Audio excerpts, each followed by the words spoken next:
Hello guys, ഇന്ന് നമ്മൾ സംസാരിക്കാൻ പോകുന്നത് SVT, സുപ്രാ വെൻട്രിക്കുലർ ടെക്കിക്കാർഡിയ. ഈ ഒരു ടേം കേൾക്കുമ്പോൾ തന്നെ ടെക്കിക്കാർഡിയ, ഹാർട്ട് ബീറ്റ് കൂടുന്നത്. ഈ ഒരു SVTയിലാണെങ്കിൽ ഒരു 150 to 250 ഒക്കെ റേഞ്ചിൽ ഈ ഒരു ഹാർട്ട് റേറ്റ് കൂടാം. സോ ഇതിന്റെ പെക്യുലാരിറ്റീസ് നോക്കുവാണെങ്കിൽ റെഗുലർ ആയിരിക്കും, ആ ഇന്റർവെല്ല് ഈക്വൽ ആയിരിക്കും, QRS കോംപ്ലക്സ് നെയർ ആയിരിക്കും. ഇതിൽ പി വേവിന് ഐഡന്റിഫൈ ചെയ്യാൻ പറ്റില്ല. പി വേവ് ഉണ്ടാകും, പക്ഷെ അത് ഇതിന്റെ ഇടയിൽ പെട്ടിട്ട് നമുക്ക് തിരിച്ചറിയാൻ പറ്റില്ല ഈ ഒരു പി വേവിന്. സോ SVTയുടെ പെർട്ടിക്കുലാരിറ്റീസ് ഒരു ECG കണ്ടാൽ ഇതൊക്കെ വെച്ചിട്ട് നമുക്ക് ഈ ഒരു SVT ഐഡന്റിഫൈ ചെയ്യാം.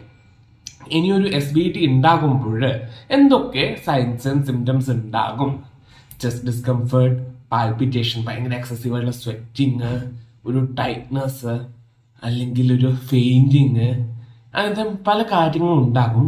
ചെസ്റ്റ് റിലേറ്റഡ് ആയിട്ടുള്ള എന്ത് കാര്യങ്ങൾ ഉണ്ടാകുവാണെങ്കിലും ഹോസ്പിറ്റലിലേക്ക് എത്തുന്നതാണ് ഏറ്റവും നല്ലത്. വീട്ടിൽ നിന്ന് മാനേജ് ചെയ്യുമ്പോൾ നമുക്ക് എന്താണ് കണ്ടീഷൻ എന്ന് ഐഡന്റിഫൈ ചെയ്യാൻ പറ്റില്ല. സോ പെട്ടെന്ന് ഹോസ്പിറ്റലിലേക്ക് എത്തുക. ECG എടുക്കുമ്പോൾ ഇത്തരം ചേഞ്ചസ് ഒക്കെ കാണുകയാണെങ്കിൽ SVT ആണെന്ന് മനസ്സിലാക്കാം. ഇനി അടുത്തത് SVTയുടെ മാനേജ്മെന്റ് ആണ്. SVTയുടെ എന്ത് തരം പേഷ്യന്റ് നമ്മുടെ അടുത്ത് വന്നാലും ABCD അസസ്മെന്റ് ആണ് ഒരു എമർജൻസി ഡിപ്പാർട്ട്മെന്റിൽ ആദ്യം ചെയ്യേണ്ടത്. സോ എയർവേ പാറ്റന്റ് ആണോ അല്ലോ നോക്കുക, ബ്രീത്തിങ് ഓക്കെ ആണോ, സർക്കുലേഷൻ ഓക്കെ ആണോ എന്നുള്ള കാര്യങ്ങളൊക്കെ നോക്കുക. ABCD അസസ്മെന്റ് ഞാൻ ഡീറ്റെയിൽ ആയിട്ട് പോകുന്നില്ല, കാരണം ഞാൻ മുമ്പ് വീഡിയോ ഇട്ടിട്ടുണ്ട്, ഞാൻ ഇവിടെ എവിടെയെങ്കിലും ലിങ്ക് കൊടുക്കാം. ഓക്കെ, ജസ്റ്റ് പെട്ടെന്ന് പോവുകയാണെങ്കിൽ എയർവേ പേഷ്യന്റിനോട് സംസാരിക്കുക, പാറ്റന്റ് ആണോ അല്ലോ നോക്കുക. പാറ്റന്റ് ആണെങ്കിൽ ഓക്കെ ആണ്, അല്ലെങ്കിൽ നമ്മൾ അഡ്വൻസ് യൂസ് ചെയ്യുക, ട്യൂബ് ചെയ്യുക, അങ്ങനത്തെ കാര്യങ്ങളിലൊക്കെ പോകും. ബ്രീതിങ് ഓക്കെയാണ് നോക്കുക, സാച്ചുറേഷൻ നോക്കുക, സാച്ചുറേഷൻ ഫാളുണ്ട്, ചെസ്റ്റ് റേസിലെ കാര്യങ്ങൾ ഡിഫറൻസ് ഉണ്ട് എന്നുള്ള കാര്യങ്ങളൊക്കെയാണ് എങ്കിൽ അതിന് കണക്കായിട്ടുള്ള കാര്യങ്ങൾ ചെയ്യുക. നമ്മൾ O2 പ്രൊവൈഡ് ചെയ്യുക, നെസൽ പ്ലോങ്സ് ആകാം, O2 മാസ്ക് ആകാം, അല്ലെങ്കിൽ ഹൈ കോൺസെൻട്രേഷൻ മാസ്ക് ആകാം, അങ്ങനെ പോകും. സർക്കുലേഷൻ നമ്മളൊരു ലാർജ് ബോ IV ആക്സസ് ഇടുക, 18 ക്യാനിൽ ഇടുക. നമ്മുടെ ക്യൂബേറ്റൽ റീജിയനിലാണ് ഏറ്റവും പ്രിഫറബിൾ ആയിട്ടുള്ളത്. ECG പറ്റുവാണെങ്കിൽ എടുക്കുക, അല്ലെങ്കിൽ നമുക്ക് ഡിഫിബ് മോണിറ്ററുമായിട്ട് കണക്ട് ചെയ്യാം. ഓക്കെ, ABCD മാനേജ്മെന്റ് നമ്മൾ ചെയ്തു. അത് കഴിഞ്ഞിട്ട് നമ്മൾ അടുത്തതായിട്ട് പേഷ്യന്റ് ഷോക്കിലാണോ അല്ലയോ എന്ന് ഐഡന്റിഫൈ ചെയ്യണം. അതിന് വേണ്ടിയിട്ട് നമ്മൾ യൂസ് ചെയ്യുന്നതാണ് ഹാസിയ. അത് ഞാൻ എക്സ്പാൻഡ് ചെയ്യേണ്ടല്ലോ, ഞാൻ വീഡിയോ കൊടുത്തിട്ടുണ്ട്. മെയിനായിട്ട് ഹൈപ്പോട്ടൻഷൻ ഉണ്ടോ, അക്യൂട്ട്ലി ആൾട്ടേർഡ് മെന്റൽ സ്റ്റാറ്റസ് ഉണ്ടോ, സൈൻസ് ഓഫ് ഷോക്ക് ഉണ്ടോ, ഇസ്കിമിക് ചെസ്റ്റ് ഡിസ്കംഫർട്ട് ഉണ്ടോ, അങ്ങനത്തെ കാര്യങ്ങളൊക്കെ നമ്മൾ നോക്കും. അത് കഴിഞ്ഞിട്ട് പേഷ്യന്റ് ഈ ഒരു സൈൻസ് ഒക്കെ പ്രസന്റ് ആണെങ്കിൽ പേഷ്യന്റ് അൺസ്റ്റേബിൾ ആണ്, ഇല്ല ഇതൊന്നും ഇല്ലെങ്കിൽ സ്റ്റേബിൾ ആണ്.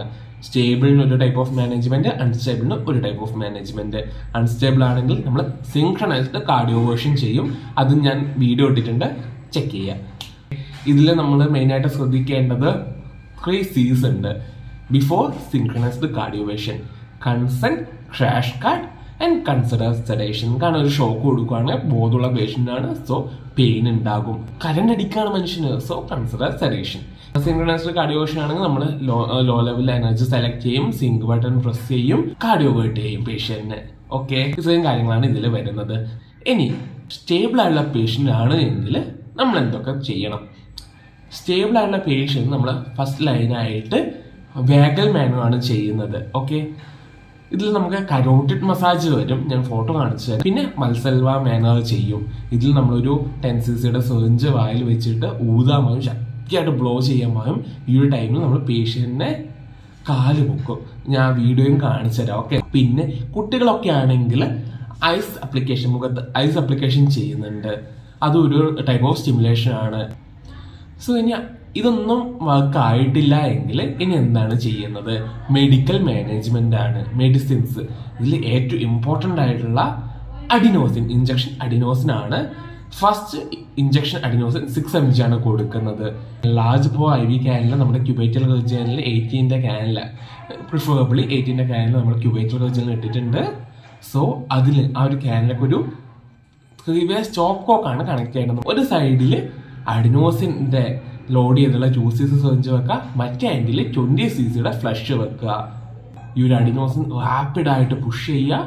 നമ്മൾ 20cc സിറിഞ്ചുള്ള ഫ്ലഷ് NS റാപ്പിഡായിട്ട് പുഷ് ചെയ്യുക, ഹാൻഡ് റൈസ് ചെയ്യുക. Push flush raise. Okay, push flush raise. Push ചെയ്യുക അഡിനോസിൻ, ഫ്ലഷ് ചെയ്യുക 26 വെച്ചിട്ട്.